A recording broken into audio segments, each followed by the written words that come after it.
നമ്മുടെ സാധു ആനന്ദവനം ഭാരതി ജൂണ അഖാഡയുടെ മഹാമണ്ഡലേശ്വരായതിനെക്കുറിച്ച് നമ്മളൊരു വീഡിയോ ഇന്നലെ ചെയ്തു. അപ്പോൾ നമ്മൾ പറഞ്ഞു, കേരളത്തിൽ നിന്ന് മഹാമണ്ഡലേശ്വരാവുന്ന രണ്ടാമത്തെ സന്യാസിയാണ് ആ ആനന്ദവനം. ആദ്യത്തെ സന്യാസിയെക്കുറിച്ച്, സന്യാസി ശ്രേഷ്ഠനെക്കുറിച്ച് ഇന്ന് പറയാമെന്ന് പറഞ്ഞു. നമുക്കതിലേക്കൊക്കെ പോയാലോ? അതെ, അതായത് കാശികാനന്ദഗിരി മഹാരാജ് അദ്ദേഹമായിരുന്നു മലയാളിയായ ആദ്യത്തെ മഹാമണ്ഡലേശ്വർ. പണ്ഡിത സന്യാസി എന്നാണ് അദ്ദേഹം അറിയപ്പെട്ടിരുന്നത്. അദ്ദേഹം പൂർവാശ്രമത്തിൽ നാരായണൻ, ചെർപ്പുളശ്ശേരി കാറൽമണ്ണ അതാണ് സ്വദേശം. പുന്നശ്ശേരി പൊതുവാട്ടിൽ കരുണാകരൻ്റെയും ലക്ഷ്മിക്കുട്ടിയുടെയും മകൻ ആയിരുന്നു അദ്ദേഹം. അപ്പോൾ തൂത്ത അന്തിമാൾ മഹാളൻകാവ് സ്കൂളിലാണ് പഠിച്ചത്. അതായത് കാറൽമണ്ണ NNNM UP സ്കൂളിൽ ആണ് ആദ്യമൊക്കെ പഠിച്ചുകൊണ്ടിരുന്നത്. 8 വർഷം അവിടെയൊക്കെ പഠിച്ചിട്ട് പിന്നെ ഇദ്ദേഹം യാത്ര തുടങ്ങി, പുറത്തേക്ക് യാത്ര തുടങ്ങി. ഈ 1924 ജനിക്കുന്നത്. 1924 ഒരു പ്രത്യേകത എപ്പോഴും ഞാൻ ഓർക്കുന്നത് ലെനിൻ മരിച്ച വർഷം, കുമാരനാശാൻ മരിച്ച വർഷമാണ് ഈ 1924 ചരിത്രത്തിൽ. ആ വർഷമാണ് ഇദ്ദേഹം ഈ തെക്കൻ മലബാറിൽ നിന്ന് യാത്ര തുടങ്ങുന്നത്. യാത്ര പല സ്ഥലങ്ങളിൽ ചെല്ലുന്നുണ്ട്. അദ്ദേഹം ദക്ഷിണാമൂർത്തി മഠത്തിലെ കാശി രഞ്ജിനി അഖാഡയിൽ നിന്ന് ദീക്ഷ സ്വീകരിക്കുന്നുണ്ട്. യാത്രയിൽ നരസിംഹഗിരി, ബദരി, ഹരിദ്വാർ, ഋഷികേശ് തുടങ്ങിയ സ്ഥലങ്ങളിലൊക്കെ പോകുന്നുണ്ട്. ഋഷികേശ് പഞ്ചാബി മഹാവിദ്യാലയത്തിൽ വീണ്ടും പഠനം തുടരുന്നു അദ്ദേഹം. അത് കഴിഞ്ഞ് ജമ്മു, വൈഷ്ണോദേവി, മൂകാംബിക തുടങ്ങിയ യാത്രയ്ക്ക് ശേഷം രാംനിവാസാശ്രമത്തിൽ വന്ന് പഠിക്കുന്നു. ദക്ഷിണാമൂർത്തി മഠം, അവിടെയും സംസ്കൃത പഠനമൊക്കെ നടത്തുന്നുണ്ട്. അപ്പോൾ സംസ്കൃതത്തിലൊക്കെ നല്ല അവഗാഹം വരുന്നുണ്ട്. ഈ മഠത്തിൽ ടീച്ചറായിട്ടും കുറെ കാലം ജോലി ചെയ്യുന്നുണ്ട്. അത് കഴിഞ്ഞ് കാശിയിൽ ആദ്യത്തെ സംസ്കൃത സർവകലാശാല വരുമ്പോൾ അദ്ദേഹം അവിടെ BAക്ക് സംസ്കൃതത്തിന് ചേരുകയാണ്. അദ്ദേഹം ആ സമയത്തൊക്കെ സാമാന്യ ലക്ഷണം എന്ന് പറഞ്ഞിട്ടൊരു സംസ്കൃത പുസ്തകം എഴുതിയിട്ടുണ്ട്. അപ്പോൾ അദ്ദേഹം BAക്ക് പഠിക്കുമ്പോൾ ഈ സാമാന്യ ലക്ഷണം എന്ന് പറഞ്ഞ സംസ്കൃത പുസ്തകം MAക്ക് ടെക്സ്റ്റാണ്. അദ്ദേഹം തന്നെ പഠിക്കേണ്ടി വന്നു. ചെങ്ങമ്പുഴയെ കുറിച്ച് പറഞ്ഞു. ചെങ്ങമ്പുഴയെ പറ്റി പറഞ്ഞത് തെറ്റാണ്. അങ്ങനെ ഇല്ലായിട്ടില്ല. ഇല്ല, കാരണം അങ്ങനെ ഒരിക്കൽ മാതൃഭൂമിയിൽ പത്രാധിപ മറ്റേ കത്തുകളുണ്ടല്ലോ, പത്രാധിപർക്കുള്ള കത്തുകൾ, അങ്ങനെ പഠിച്ചിട്ടുണ്ട് എന്നൊരു കത്ത് വന്നപ്പോൾ മാതൃഭൂമി അന്ന് പ്രൊഫഷണൽ അല്ലാത്തതുകൊണ്ട്, ഇന്നും അങ്ങനെ തന്നെയാന്ന് തോന്നുന്നു, ഞങ്ങൾ മനോരമയിൽ എന്ത് ചെയ്തു എന്ന് വെച്ച് കഴിഞ്ഞാൽ ഈ കൂടെ പഠിച്ചിരുന്ന ആളുകൾ, ഇപ്പം ഗുപ്തൻ നായരെയൊക്കെ പോലുള്ള അങ്ങനെ 3-4 പേര് ജീവിച്ചിരുന്നവരെ കണ്ടുപിടിച്ചിട്ട് ഇങ്ങനെ പഠിച്ചിരുന്നോ എന്ന് ചോദിച്ചിരുന്നു. ഇപ്പൊ ഗുപ്തൻ നായരും ഒക്കെ പറഞ്ഞിരുന്നു അങ്ങനെ ഒരു സംഭവം ഇല്ല, ഇത് സാധാരണ ഉണ്ടാക്കിയൊരു കഥയാണ് എന്ന് പറഞ്ഞിരുന്നു.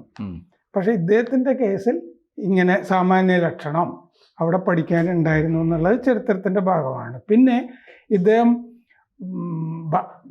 പഠിക്കുമ്പോൾ ഈ അദ്വൈത മറ്റേ ആൻസർ പേപ്പർ, അതില് മറ്റേ പദ്യത്തിലാണ് അദ്ദേഹം ആൻസർ ചെയ്തിരുന്നത്. അതിന് മുഴുവൻ മാർക്കും അദ്ദേഹത്തിന് കിട്ടിയിരുന്നു. ഈ ആൻസർ ഷീറ്റ് ഈ മറ്റേ കാശിയിലെ സംസ്കൃത സർവകലാശാലയിൽ ഇപ്പോഴും ഫ്രെയിം ചെയ്ത് വെച്ചിട്ടുണ്ട്. ഇദ്ദേഹത്തിന് ഈ സംസ്കൃത പദ്യത്തിൽ എഴുതിയ ആൻസർ ഷീറ്റ് മുഴുവൻ മാർക്കും കിട്ടിയത്. അദ്ദേഹം അതിൽ ടോപ്പറും ആയിരുന്നു അന്ന് ആ സമയത്ത്. MA വേദാന്താചാര്യ എന്ന് പറഞ്ഞ ഇതാണ് പഠിച്ചത്. അദ്ദേഹം അവിടെ പഠിച്ചത് ടോപ്പർ, സ്വർണ്ണ മെഡല് ഒക്കെ ഉണ്ടായിരുന്നു. വേദാന്ത ഉത്തരക്കടലാസാണ് നേരത്തെ നമ്മൾ പറഞ്ഞത്. സർവകലാശാലയുടെ ചുമരിൽ ഇത് ഫ്രെയിം ചെയ്ത് ഇപ്പോൾ വെച്ചിട്ടുണ്ട്. പിന്നെ 140 പുസ്തകങ്ങൾ ഇദ്ദേഹം എഴുതിയിട്ടുണ്ട്. 60,000 പദ്യങ്ങൾ ഈ ഇത്രയും പുസ്തകങ്ങളിലായിട്ടുണ്ട്. 60,000 പദ്യങ്ങളുണ്ട്. അതായത് ഈ 140 പുസ്തകത്തിലെ 16 പാഠപുസ്തകങ്ങളായിട്ടുണ്ട് അദ്ദേഹത്തിൻ്റെ ഇതിൽ. സാധാരണഗതിയിൽ ശങ്കരാചാര്യർ, മധ്വാചാര്യർ ഇവർക്കൊക്കെ ശേഷം 20 ദർശനങ്ങളെയും വ്യാഖ്യാനിച്ച അടുത്ത ആളാണ് ഈ കാശികാനന്ദഗിരി.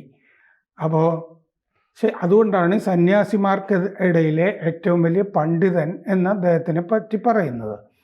അദ്ദേഹത്തിൻ്റെ അദ്വൈത വിജയ വൈജയന്തി, സന്യാസ വിധി വിചാരം, ഇതൊക്കെ ഈ വളരെ ക്ലാസിക്കുകളായിട്ടാണ് പറയുന്നത്. ഈ സന്യാസ വിധി വിചാരത്തിൽ അബ്രാഹ്മണർക്കും സ്ത്രീകൾക്കും സന്യാസമാകാം എന്ന് സ്ഥാപിച്ചിട്ടുണ്ട്, എന്ന് സമർത്ഥിച്ചിട്ടുണ്ട്.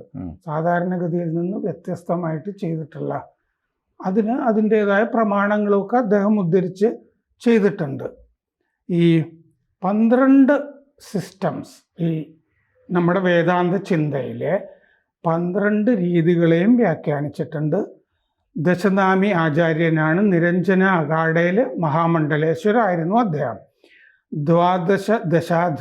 ദശാചാര്യ മഹാമണ്ഡലേശ്വർ എന്ന് മറ്റേ മണ്ഡലേശ്വരന് മുമ്പ് ഇദ്ദേഹത്തിനെ വിശേഷിപ്പിക്കാറുണ്ട്. ദശാചാര്യ. ഇത്രയും സിസ്റ്റംസിനെയൊക്കെ വ്യാഖ്യാനിച്ച ആൾ എന്നുള്ള നിലയ്ക്കാണ് അത് ചെയ്തിരിക്കുന്നത്. ഇദ്ദേഹത്തിന് 2 ആശ്രമങ്ങൾ ഉണ്ടായിരുന്നു. ഒരെണ്ണം ഹരിദ്വാറിൽ, രണ്ടാമത്തത് മുംബൈയിലെ കാന്തിവിളിയിൽ ആനന്ദ ഭവൻ എന്ന് പറഞ്ഞൊരു ആശ്രമമുണ്ട്. ഈ ആശ്രമം ഒരിക്കൽ തകർന്നതായിട്ട് ഞാൻ വായിച്ചിട്ടുണ്ട്. ഈ ആശ്രമത്തിൻ്റെ മൊത്തം കെട്ടിടങ്ങൾ തകർന്നിട്ട് അതിലൊന്നും ഒരു പ്രത്യേകിച്ച് സ്തോഭമൊന്നുമില്ലാതെ അന്ന് ക്ലാസ് നടക്കുകയാണ് കുട്ടികൾക്ക്. ഇദ്ദേഹം ഒരു 3 മിനിറ്റിനകം പുറത്തു പോയിട്ട് ഒരു മരത്തിൻ്റെ ചോട്ടിൽ ക്ലാസ് തുടർന്നതായിട്ട് ഒരു സന്യാസിയുടെ ഓർമ്മക്കുറിപ്പ് വായിച്ചതായിട്ട് ഓർമ്മയിൽ വരുന്നുണ്ട്. ഒരു ശോഭവും ആശ്രമം തകർന്നതിൽ കാണിക്കാതെ. ഒരു സംശയം, ഈ കാശികാനന്ദഗിരി സ്വാമികൾ ഏത് അഖാഡയിലായിരുന്നു? നിരഞ്ജനയാണല്ലേ, ജൂന അല്ല.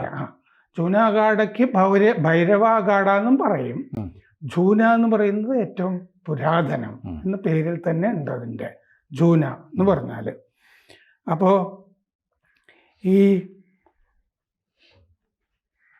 ആദ്യ ബാച്ചിലെ ഏറ്റവും പ്രധാനപ്പെട്ട വിദ്യാർത്ഥിയായിട്ടാണ് ഇദ്ദേഹം അറിയപ്പെടുന്നത്. ഈ കാശി സംസ്കൃത സർവകലാശാലയിലെ സർവപ്രഥമ സുവർണ പുരസ്കാരം അന്നത്തെ രാഷ്ട്രപതിയിൽ നിന്ന് ഇദ്ദേഹം ഏറ്റുവാങ്ങിയിരുന്നു. സംസ്കൃതം, ഹിന്ദി, ഗുജറാത്തി ഇതിലൊക്കെ പ്രഭാഷണം നടത്തുമായിരുന്നു. കഠോപനിഷത്ത്, ഈശാവാസ്യോപനിഷത്ത് ഇതിൻ്റെ രണ്ടിൻ്റെയും വ്യാഖ്യാനം ക്ലാസിക്കായിട്ടാണ് കരുതുന്നത്. ഗീത, ബ്രഹ്മസൂത്രം സ്വാഭാവികമായിട്ടും അവയും വ്യാഖ്യാനിച്ചിട്ടുണ്ട്. ശങ്കര പരമ്പരയിൽ ഭാഗവത പ്രവചനം നടത്തിയ ആദ്യ സന്യാസിയാണ് അദ്ദേഹം. ഭാഗവത പ്രഭാഷണങ്ങൾ. പിന്നെ കേരളത്തിൽ 2014 വന്നിട്ട് തിരുവല്ലുവാമലയിലെ ശങ്കര തപോവനത്തിൽ കുറെ കാലം അദ്ദേഹം താമസിച്ചിരുന്നു. കുംഭമേളയിൽ ആദിശങ്കര പരമ്പരയെ അദ്ദേഹം നയിച്ചിട്ടുണ്ട്. ഇപ്പോൾ ആനന്ദവനം നയിക്കുന്നത് പോലെ തന്നെ ചെയ്യുന്നിട്ട്. നിത്യചൈതന്യയെ ഈശാവാസ്യോപനിഷത്ത് പഠിപ്പിച്ചത് കാശികാനന്ദഗിരിയാണ്.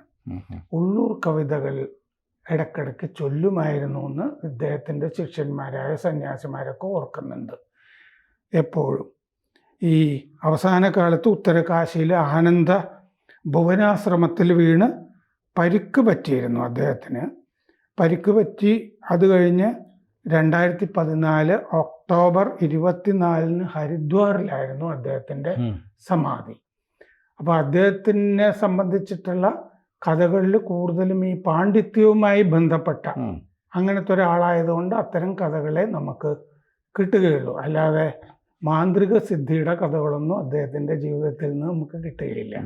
ഇദ്ദേഹത്തിൻ്റെ ജീവിതത്തിൽ എന്തെങ്കിലും ഒരു കളങ്കം ആർക്കെങ്കിലും പറയണമെന്ന് തോന്നിയിട്ടുണ്ടെങ്കിൽ സന്ദീപാനന്ദഗിരി, ഷിബു സ്വാമി എന്നറിയപ്പെടുന്ന അദ്ദേഹവും ഇദ്ദേഹത്തിൻ്റെ ശിഷ്യനാണ്. അതാണ് ആകെയുള്ള പറ്റിയ ഒരു അബദ്ധം.